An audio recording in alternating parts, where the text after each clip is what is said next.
আপনিও কি আমার মতো চিজ কেক পছন্দ করেন? বাইরে গিয়ে সবসময় চিজ কেক কিনে খেতে ইচ্ছে হয় না। আবার বাসায় যে সবসময় ক্রিম চিজ থাকে সেটাও কিন্তু নয়।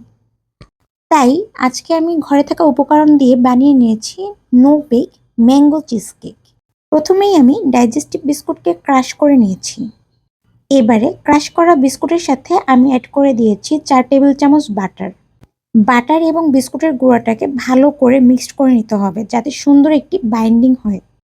ভালো করে মিক্সড করা হয়ে গেলে ছোট ছোট কাপে আমি সেট করে নিব। আপনারা চাইলে এখানে বড় মোল্ডও ইউজ করতে পারেন। আজকে আমি সিঙ্গেল সার্ভের জন্য বানিয়েছি তাই ছোট ছোট কাপ ইউজ করেছি।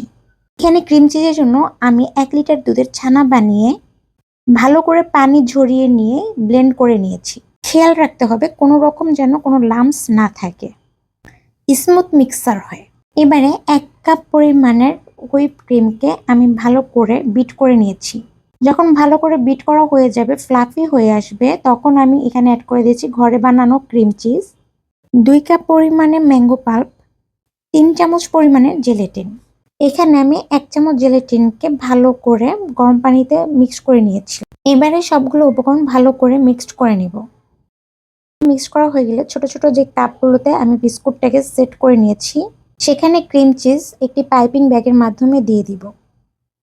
এবারে কাপগুলোকে আমি ট্যাপ ট্যাপ করে নিচ্ছি যাতে করে ক্রিম চিজ সমানভাবে স্প্রেড হতে পারে।